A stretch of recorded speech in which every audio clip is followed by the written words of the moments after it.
Assalamualaikum warahmatullahi wabarakatuh. Halo teman-teman semua, selamat datang kembali ya di channel Biko Story. Channel yang akan mengulas berbagai hal, kisah, kasus, misteri hingga sejarah dalam kemasan cerita bergambar. Dan pada video kali ini, setelah beberapa video belakangan ini admin menceritakan berbagai tragedi, maka pada video kali ini admin akan mencoba menceritakan sebuah kisah horor. Kisah ini bersumber dari channel Dimas Dome, di mana ini adalah pengalaman pribadinya sewaktu mendaki Gunung Ciremai di tahun 2013. Bagi kalian yang suka dengan kisah mistis, khususnya yang terkait dengan pendakian, admin rekomendasikan untuk subscribe di channel Dimas Dome. Tentunya semua kisah yang diutarakan akan jauh lebih lengkap.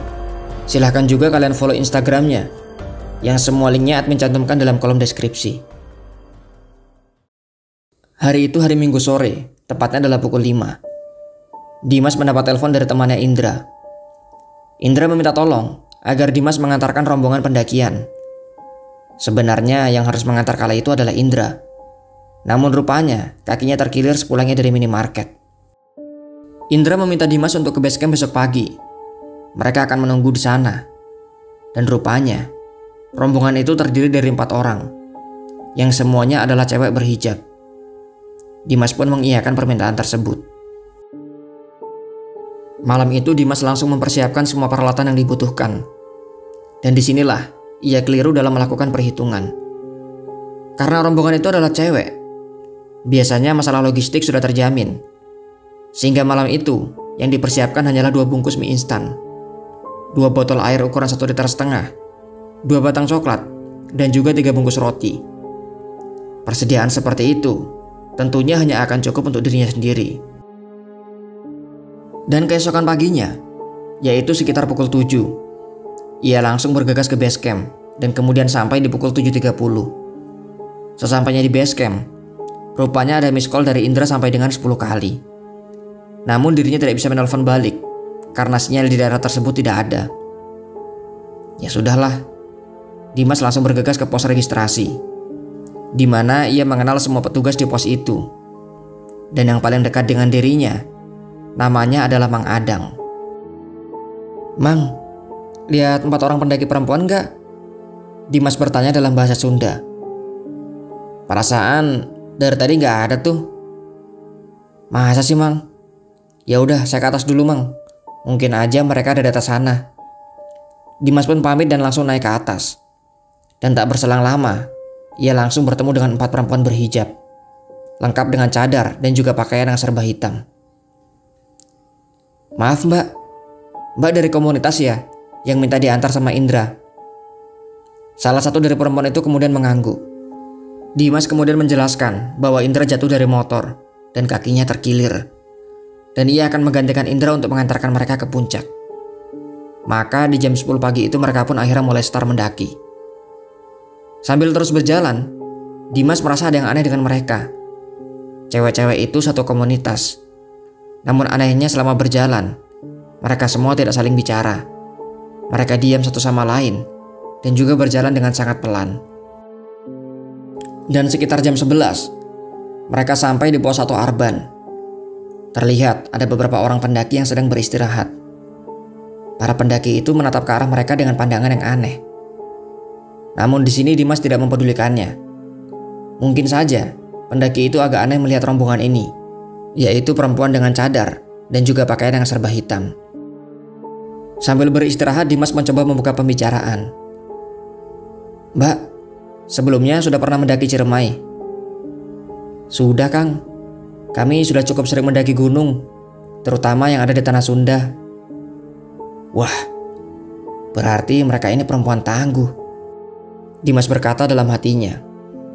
Namun ia kembali berpikir, "Tapi kenapa mereka tadi berjalan sangat pelan ya?" "Kang, ayo lanjut."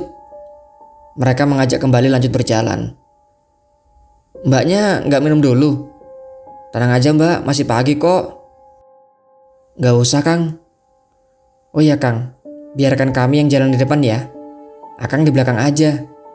Kami sudah cukup kenal kok dengan jalur sini," ucap salah satu dari mereka. Mereka pun akhirnya melanjutkan pendakian. Di sini Dimas semakin dibuat heran. Sampai dengan saat itu, keempat cewek itu sama sekali belum minum, juga tidak meminta untuk istirahat. Ketika mereka berjalan ke pos 2, situasinya justru kini mulai terbalik. Mereka yang tadinya diam satu sama lain, kini mereka saling melontarkan kalimat. Tapi Dimas tidak mengerti apa yang mereka bicarakan. Bahasa yang mereka ucapkan sangatlah asing bagi Dimas. Dan untuk pertama kalinya, mereka akhirnya meminta untuk istirahat. "Mbak, minum dulu aja. Kami tidak bawa air, Kang." Apa? Mereka tidak bawa air? Bagaimana mungkin mereka mendaki gunung tanpa bawa air? Rasanya sangat tidak masuk akal. Untuk sesaat Dimas bingung. Sementara keempat cewek itu seperti biasa saja, dan seolah memang mereka sengaja tidak bawa air. "Ya udah Mbak, minum punya saya aja. Ini masih ada sebotol kok." Mereka kemudian mengambilnya, lantas membagi air dalam botol itu ke dalam 4 botol yang mereka bawa. Namun mereka juga tidak meminumnya. Botol-botol itu malah disimpan di saku luar tas. Seperti apa mereka ini? Apa mungkin mereka itu penganut ajaran tertentu? Dimas semakin bingung. Setelah cukup beristirahat, mereka kemudian melanjutkan pendakian ke pos 2. Dan akhirnya mereka kemudian sampai tepat di waktu zuhur. Mereka pun menunaikan sholat di tempat itu, dengan Dimas menjadi imamnya. Namun pada saat itu hatinya masih terus bingung. Ia terus terpikir dengan air yang kini hanya tinggal 1 liter. Yang jelas tidak akan cukup untuk pendakian itu. Tapi ya mau bagaimana lagi. Setelah selesai, mereka hanya beristirahat sebentar dan kemudian langsung menuju ke pos 3. Dan kali ini ada pula keanehan lainnya. Entah hal yang wajar atau tidak, mereka tiba-tiba berjalan dengan sangat cepat. Saking cepatnya Dimas sampai kewalahan. Bahkan beberapa kali hampir tertinggal jauh. Percaya atau tidak percaya, perjalanan dari pos 2 ke pos 3 hanya mereka tempuh dengan waktu 30 menit. Dan begitu sampai di pos 3, Dimas langsung tumbang. Duduk tak berdaya sambil meneguk air yang kini hanya tinggal 1 liter. Tentunya ia harus berhemat untuk meminumnya. Lagi-lagi Dimas harus heran. Keempat wanita itu sama sekali tidak minum. Bahkan air yang ia berikan masih utuh di samping tasnya. Sungguh sangat aneh. "Kang, kita ngecamp di sini dulu ya," pinta salah satu dari mereka. "Loh, kan masih siang Mbak. Kita masih sangat mungkin loh bisa sampai ke pos 5 sebelum gelap." "Enggak Kang, kita ngecamp di sini dulu aja ya." Karena Dimas hanya bertugas sebagai pengantar, maka mau tidak mau ia turuti saja. Di saat Dimas mulai membuka tenda, mereka semua hanya duduk saja. "Loh Mbak, kok tendanya nggak dibuka?" "Kami tidak bawa tenda Kang." Ya Tuhan, apalagi nih? Bisa-bisanya mereka tidak bawa tenda. Namun mau dikata apa, mereka sudah terlanjur mendaki. Dimas pun akhirnya mempersilahkan mereka untuk menggunakan tendanya. Untung saja tenda yang pada saat itu dibawanya cukup besar, cukup untuk memuat mereka berempat. Setelah tenda itu berdiri, mereka kemudian masuk ke dalam, dan kemudian tidak keluar sampai dengan asar. Mereka semua baru keluar saat mereka mendengar azan yang bersumber dari HP milik Dimas. Dan kembali lagi mereka melakukan sholat berjamaah.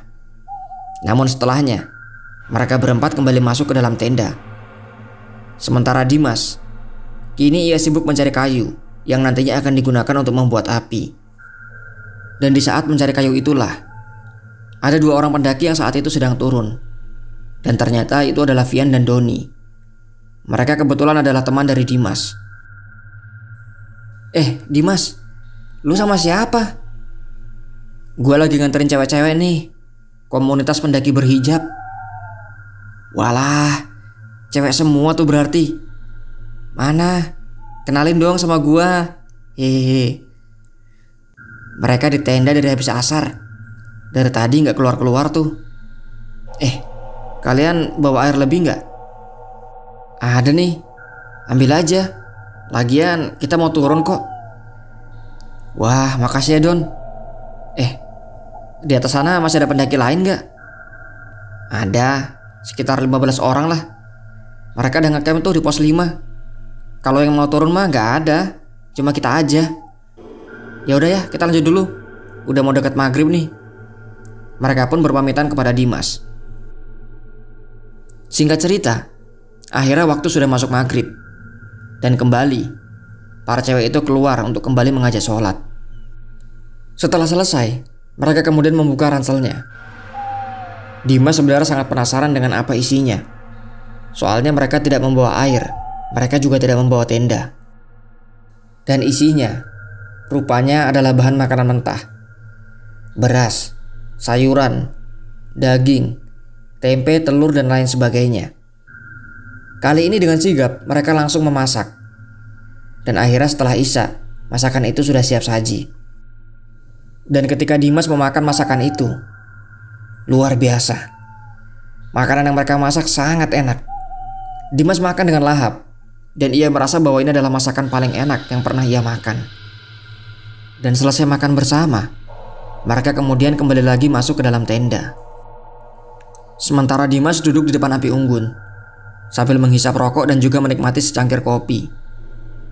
Walaupun menikmati kopi, tiba-tiba rasa kantuk yang luar biasa datang. Dimas pun langsung tertidur. Dan kemudian ia baru tersadar kembali ketika ia merasa bahwa kakinya sangat panas. Ketika ia sepenuhnya sadar, ternyata api unggun itu mengenai kakinya, dan api membakar sebagian dari sepatunya. Aduh sial, sepatu pakai kebakar segala lagi. Dimas menggerutu sambil terus menggesekkan sepatunya di tanah. Dimas kemudian melihat jam di tangannya, dan waktu menunjukkan pukul 10 malam. Dan betapa terkejutnya Dimas ketika ia berniat mengecek ke arah tenda. Tendanya rupanya dalam kondisi yang terbuka, dan tidak ada siapa-siapa di dalamnya.